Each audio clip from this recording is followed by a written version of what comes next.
What is going on, fight fans, man? Welcome back to another episode of Bourbon and Boxing, man. Thank you guys for joining me for episode 14 for our recap and our reaction from the fights over the weekend. Of course, I usually do it on Monday, but I decided to wait today because we had a fight in Japan, which was a pretty good fight, man. We'll get to the results of that and much more on today's episode as we're going to recap Natasha Jones and Michaela Mayer. Now, of course, we all know, I kind of feel like there was a big heaping bowl of British stew, some home cooking served up in that fight, guys. We'll break that down for you guys, what we saw, give you my reaction, my recap, man. Once again, guys, thank you for joining me on Bourbon and Boxing. This is my recap show, so you won't see me with any bourbon, man. It's a Tuesday, not going to pop the lid on anything on a Tuesday. I like to save my bourbon for the weekend, baby, for our Friday, Saturday fights, all that fun stuff for my Friday show, really. You know what I mean? Break me out a little bit of bourbon. Set back. Sippy sippy on the lippers. Anyways, guys, before we get too much weird, before shit gets too weird up in here, let's break down what we saw over the weekend, man. Was a heck of a main card fight, man. I will not take anything away from that at all. I will let you guys know it was one of the best fights I've seen in a long time, especially against two females. It was right up there with the Katie Taylor versus Chantel Cameron fight as far as just nonstop action from the beginning of the bell to the end of the bell. These girls fought a hell of a fight, man. So let's put that out there first so it doesn't seem like I'm trying to take anything away from anybody, from either of these two girls, from the performance that they put on, which was absolutely spectacular on both sides. Let's get into it, man. We saw a 10-round IBF welterweight championship fight with Natasha Jones, the belt holder at welterweight, against Michaela Mayer, who was coming up from 140 to fight and challenge Natasha Mayer, or Natasha Jonas. And she's a heck of a female fighter, guys. She is really scrappy, really tough. Now, let's get into what we watched, man. Like I said, I really thought, like I told you on my breakdown show, that I felt like with the size and the length advantage, the reach advantage that Michaela Mayer had, that she should have stayed on the outside and forced Jonas as to being the aggressor of the fight and then catching her with good counter punches. Well, guess what, guys? It was the complete opposite. Complete opposite. In the beginning of this fight, it started out with Michaela Mayer came directly out of the corner as a more aggressive fighter, guys. I mean, she absolutely went at Natasha Jones, no hesitation whatsoever.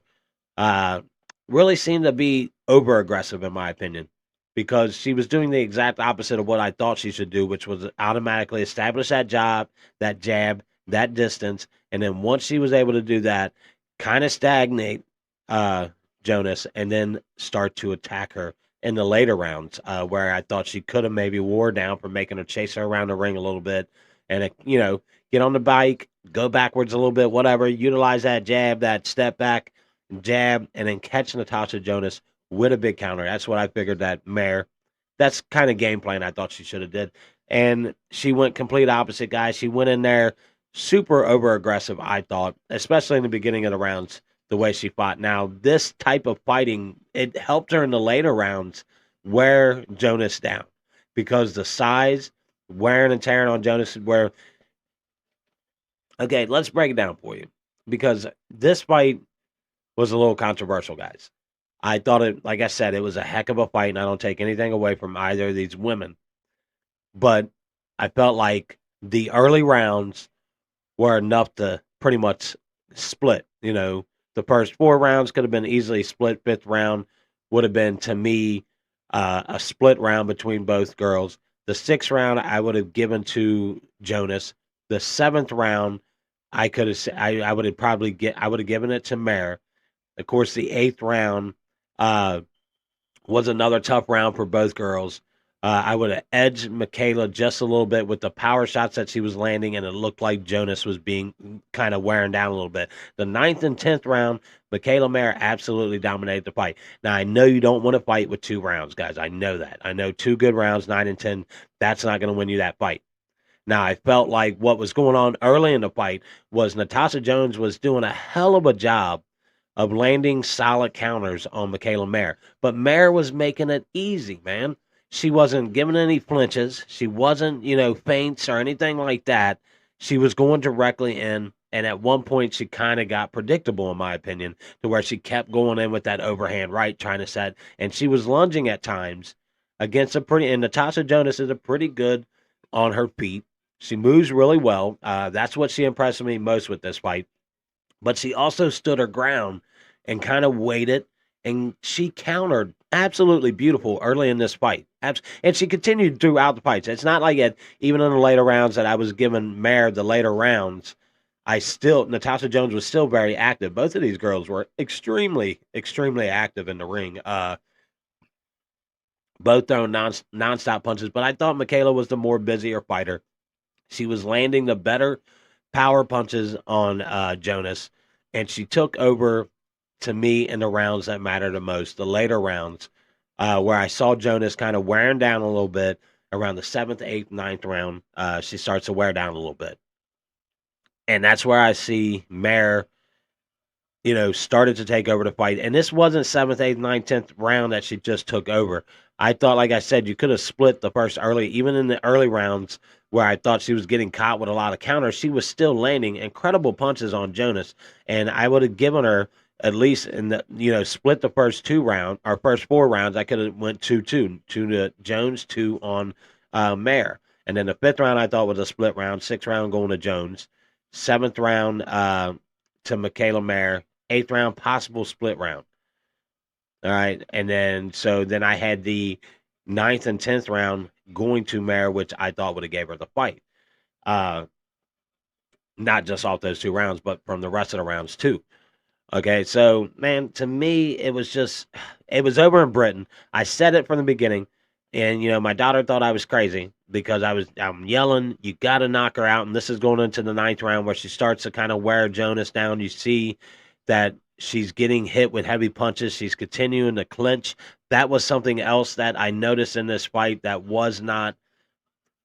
I wasn't a fan of. And I was kind of mad that there was no warning given to Natasha Jonas on clinching and holding, and continuously every time Mayer would land a heavy punch that would send her back to the ropes and then start to get a little bit momentum, she would just clinch her, hold, and then break that momentum completely, and then the ref breaks them back up and they both get their footing. And there was not one time was there a warning given to Jonas about the clinching. Nothing was said, and I thought that made a difference in this fight big time because, like I said, you're stopping the stamina, and every heavy punch she was landing to send Jonas back into the ropes, then she would just clinch and hold until the ref broke it up. And I thought at some point there should have been a warning given to her to stop clinching. That, hey, you got to stop clinching. Here's your one warning. We're going to deduct a point if you continue to do it. But once again, guys, like I said, she got served a giant bowl of beef stew. British beef stew, not just any beef stew, some British beef stew, guys. Hot, steamy bowl of it, guys. Even though one of the judges that favored her was an American judge, and then the British judge favored her, and then the other judge favored Mayer. My opinion was it was still home cooking, guys.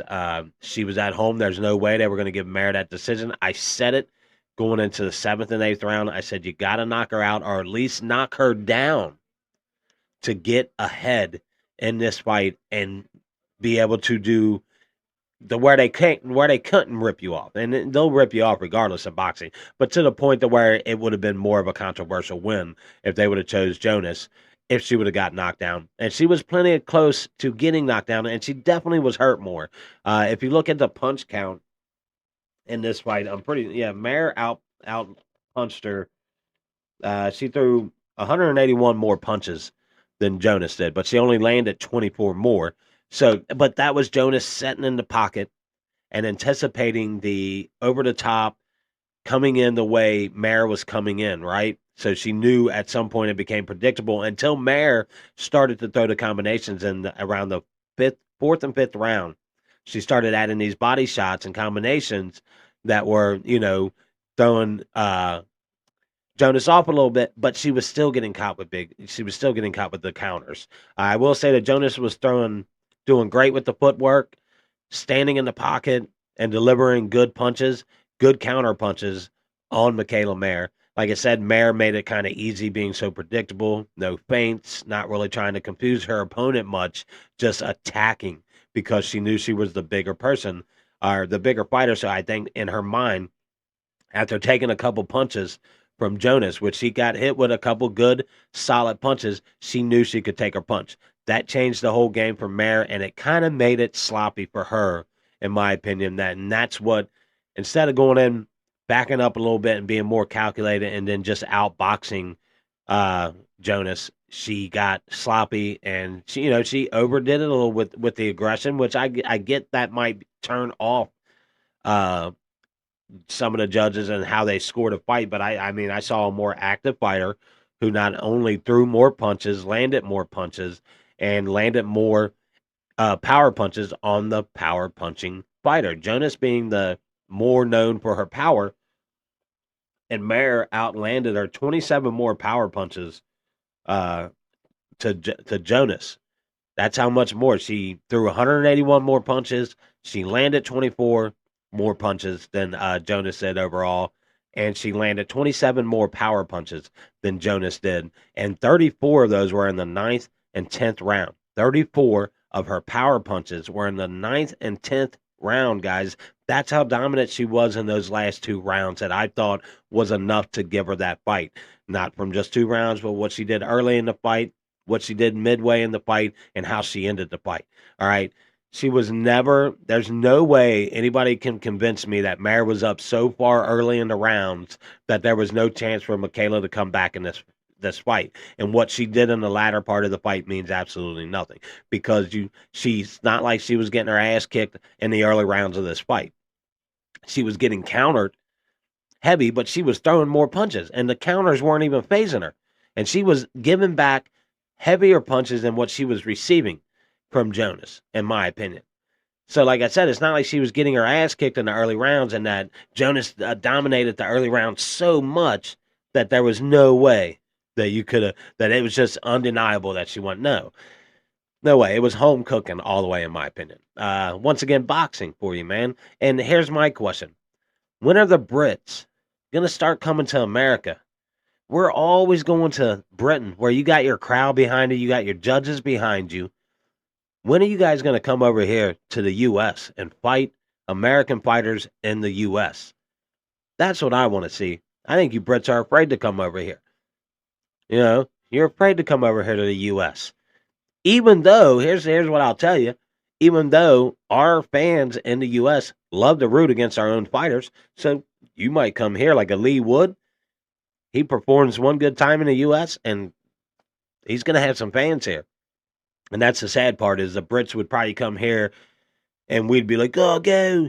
Whatever Brit was here, we'd be chanting his name. And we'd be booing our American fighter. Weird shit here. That's the one thing I mean, I do love about the UK. When I say you guys back your fighters, I've said it plenty of times. You guys absolutely back your fighters to the fullest. That guy could have 27 losses, 2 wins, and you guys will be there to back him up, and you will root for him for no matter who he's fighting. Even if you know he doesn't stand a chance in that fight, you're going to be there rooting for the guy. That's awesome to see, man. I love seeing a country that backs their people the way you guys do. So I will say maybe there's a little jealousy on my part on how you guys back your people. But what I will say is come over here to the States. Stop making us continuously come over to the UK. Even though I think boxing is bigger in the UK, more tickets are sold, the money's better, so it's easy for a fighter in the US to say, yeah, I'm going to go over there and make some better payday, obviously, right? Uh, so yeah, I can't fault you guys for that, but heck, in my opinion, man, guys, Mare won this fight. I had it, what was it, 97, 93 in favor of Mare, because her dominance, not only in the later rounds, and her, she split the early rounds. She didn't get her ass kicked in the early rounds like people are trying to say, oh, that Jonas controlled the early rounds. She didn't control enough of the early rounds, in my opinion. Not enough. She didn't dominate 1 through 5. It's not like she was up 5 rounds to none going into the 6th round. No, that was easily 2 rounds to 2 split round, and one of those rounds were split easily. You know what I mean? And then going into the 6th round, it was pretty much an even fight down the middle. It was who was going to take over. If, in my opinion, if you gave Mare the 6th round, or not Mare, but Jonas the 6th round, and you give Mare the I would say 7, 9, and 10, that gives her the fight, in my opinion. But tough, tough loss for Mayer. Doesn't go home with the belts, but congratulations to Natasha Jonas. She did fight a hell of a fight. So, like I said, taking nothing away from any of these ladies, man. I don't want somebody to think that I'm dogging these women when they had an incredible fight, or I'm deterring you from watching that fight, because it was a great fight. And if you want to see action, watch these two ladies in the ring, man. They really fought it out. And congratulations to Jonas on her win and continue and, retaining her IBF title at welterweight, man. The undercard of that was not bad, man. We got to see Zach Chelly defeat Jack Cullen, and then you had Mark Jeffers. He defeated Jermaine Brown. Carissa Artistall defeated Lila De Los Santos. Aaron McKenna defeated Mickey Gillison. Jack Messi defeated Steve Eleando Natere. I told you I like that name. I'm about to steal the name. Legally, go change my name to that. I wonder if that guy is suing me, actually. I probably won't do that, but it's a good idea anyways. All right, guys, man.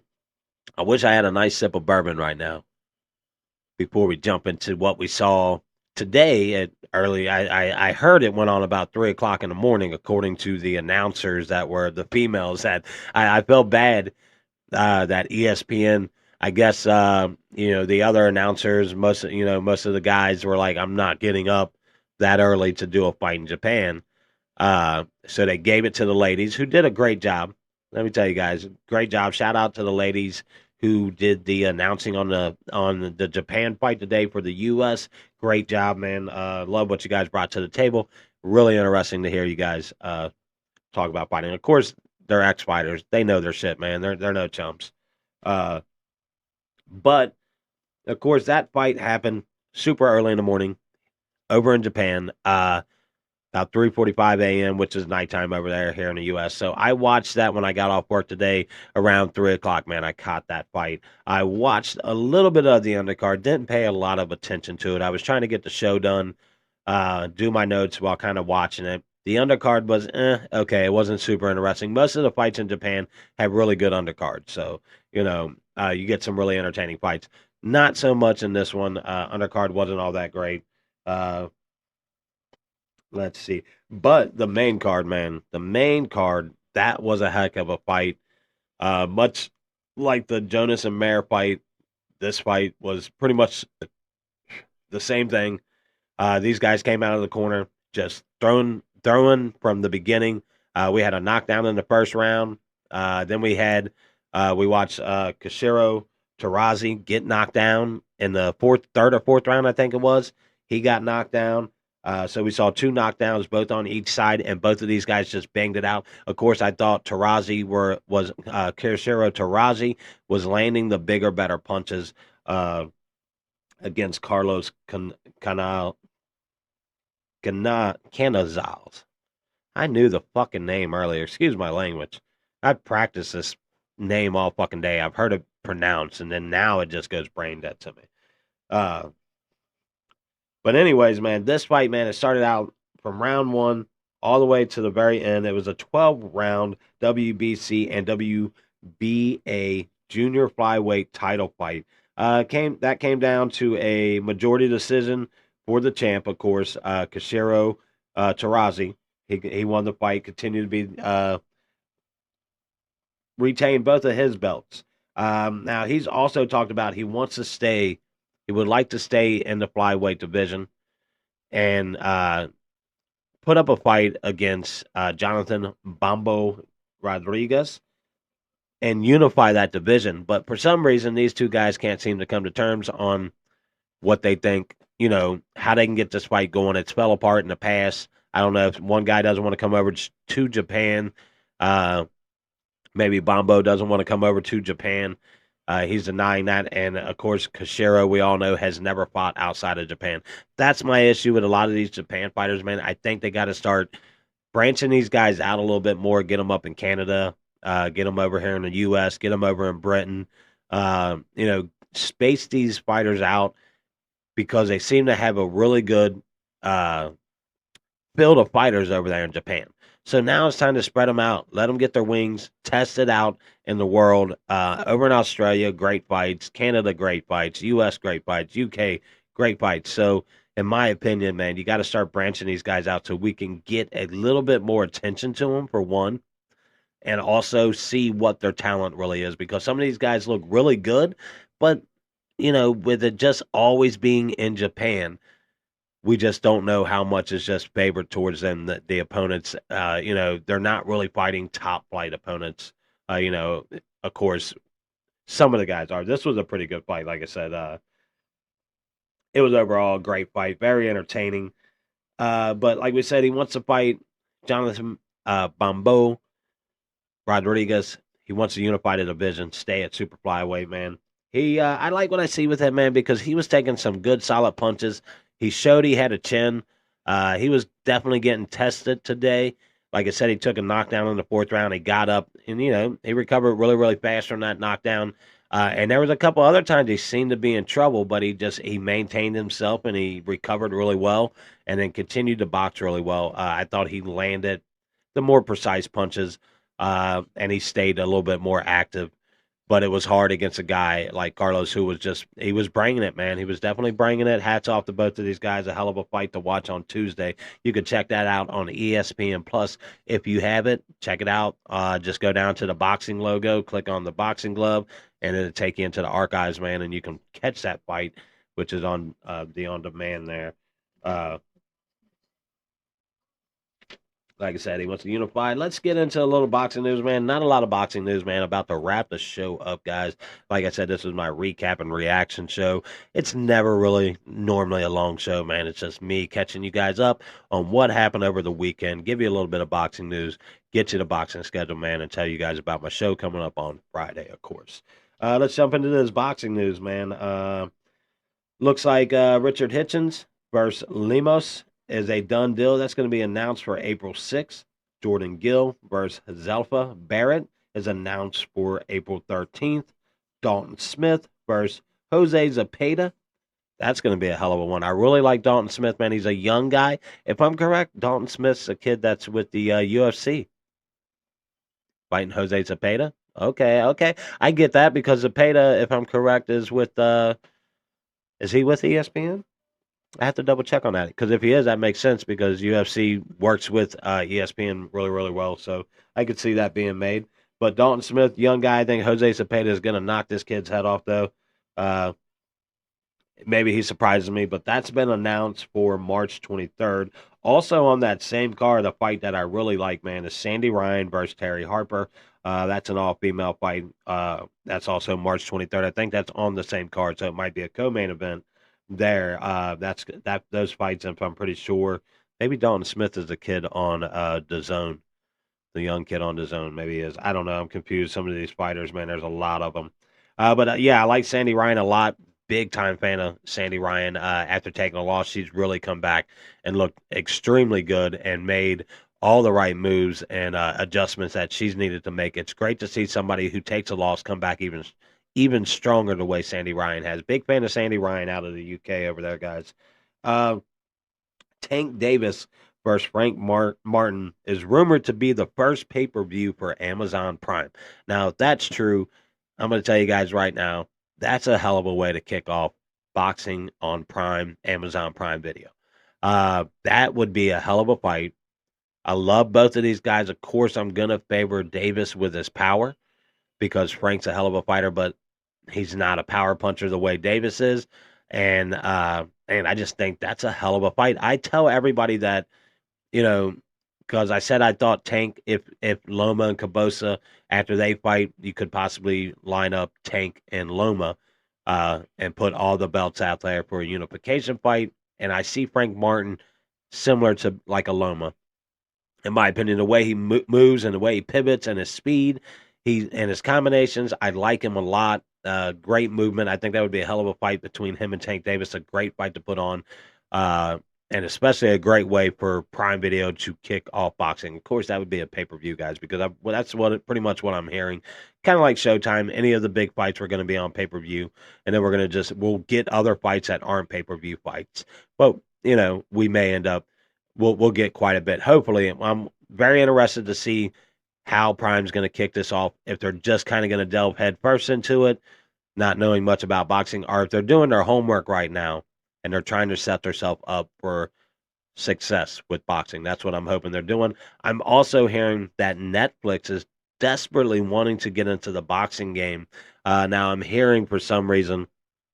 Now, if I am correct, the Zone and MVP promotions will no longer continue with each other. I want to say after the next Amanda Serrano Jake Paul fight, I think that will be the last fight they'll do on the Zone. If I'm correct, they'll no longer continue with each other.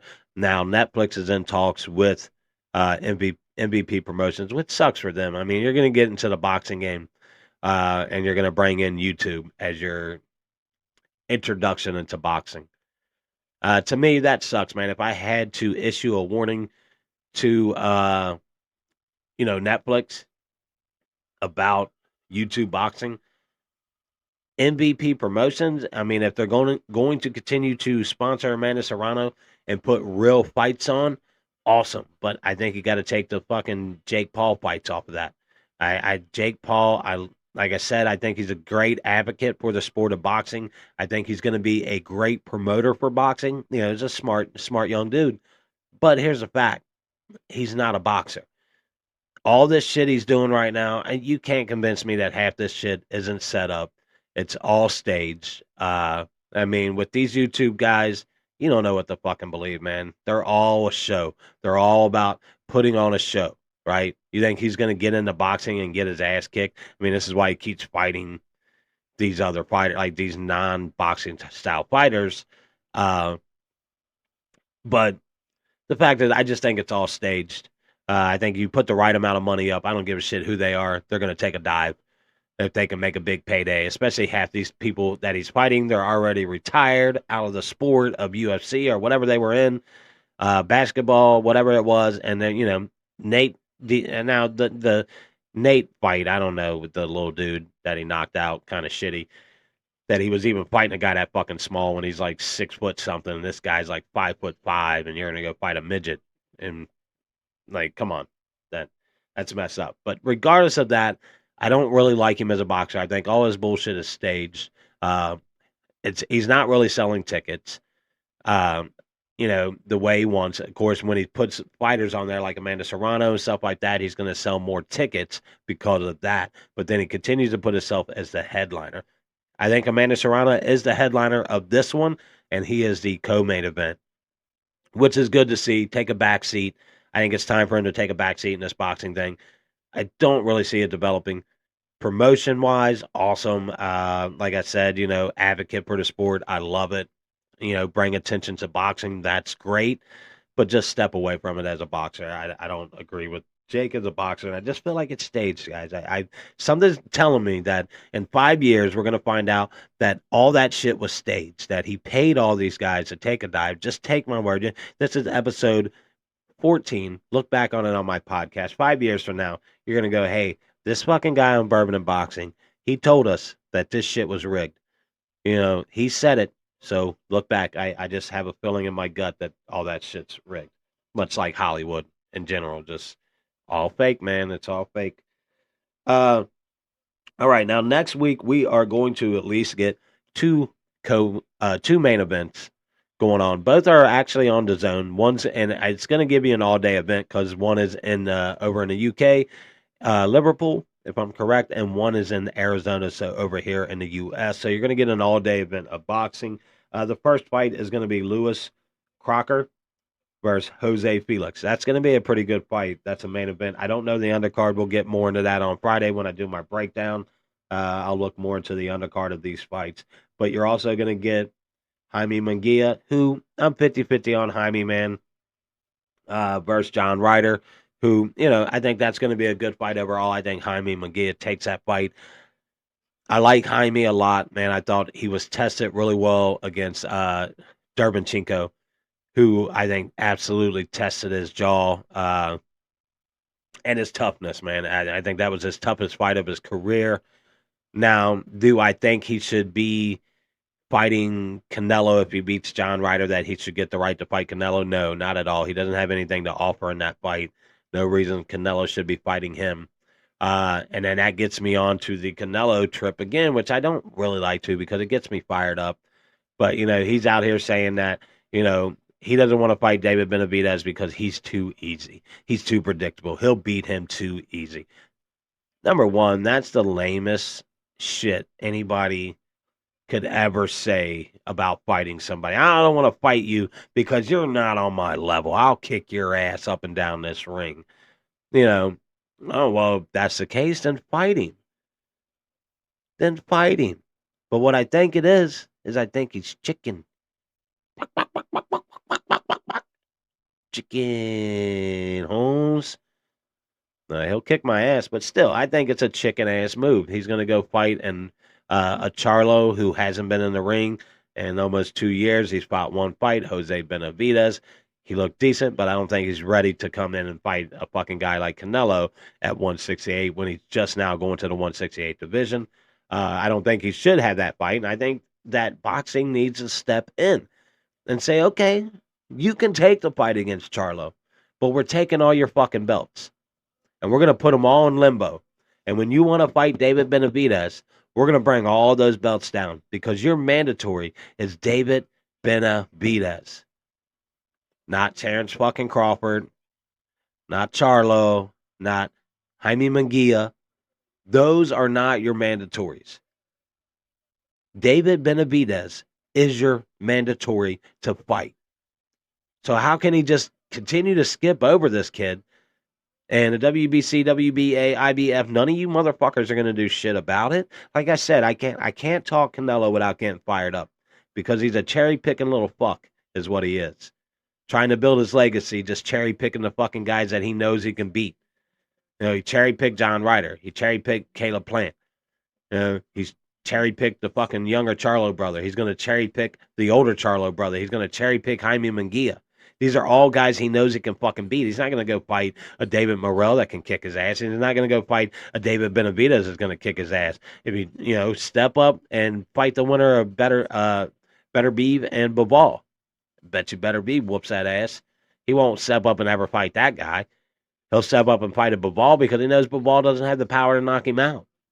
He knows Better Beeve can probably definitely knock his ass out. So he'll never challenge that guy. Of course, he's like, yeah, I'll fight Terrence Crawford, who's 3 weight classes under me, Holmes. I'm going to kick his ass. Yeah, I bet you fucking are. You're 3 weight classes bigger. And you know what I would love more than anything? I would love for Crawford to take that fight and whoop your fucking ass, man. I would love that. That would be awesome, man. But I can't say it enough. Canelo is officially the cherry picker of boxing.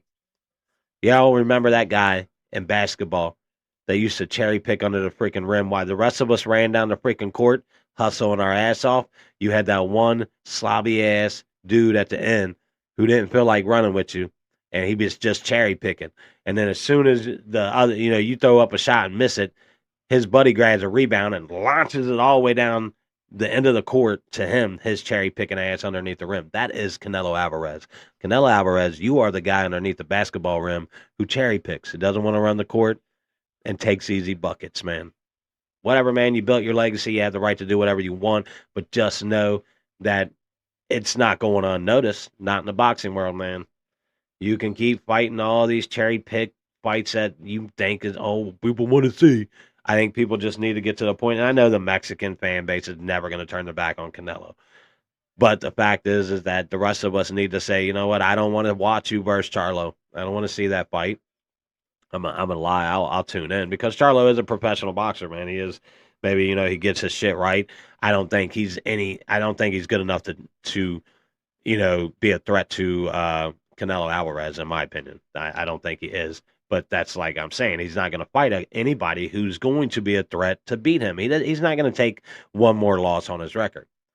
That's why he keeps turning down and putting up these ridiculous, agreements towards the Bivol fight because he really doesn't want that fight again. He doesn't want to take another loss on his record, so he's going to cherry pick all these fucking guys, make excuses why he won't fight David. David Benavidez is not on my level. I'm too good for him. Won't you lick your own ass a little bit more? There's nothing worse than somebody licks their own ass. pats herself on the back. I'm sorry for the lane. Like I said, man, this guy gets me fired up in boxing. Canelo Alvarez, he really does. And it's not me saying he's a bad boxer. I'm not saying Canelo Alvarez is a bad boxer. I'm saying he's a cherry picker. He's just trying to continue to to make his legacy like he's the greatest boxer ever. You'll never be the greatest boxer ever, dude. That's out the window. Uh, you lost to who can be considered one of the greatest, Floyd Mayweather. You lost to that guy. So I don't know. I'll get off that topic, man. Instead of letting this episode drag out anymore, we will cut it short, guys. We will cut this episode short. Like I said, I got a nice, heapy, hot bowl of British stew sitting here waiting for me to munch down on. Of course, me and Natasha Jones are going to have some dinner together. Natasha Jonas, I'm sorry. We're going to have some heaping beef stew together, man. And enjoy the win that she got. I'm sorry, I'm being a dick. I don't want to take that away from her, guys. Great win from her. But hey, man, thank you guys for joining me for another episode of Bourbon and Boxing, man. My podcast edition recap and reactions, which I'll drop on my Spotify, Amazon, and iHeartRadio, man. Tune into any of those for the show, and I might even drop the video onto YouTube, man, and see what kind of reactions I get on there. And hey, thank you guys once again for joining me, man. This is another episode of Bourbon and Boxing. Thank you.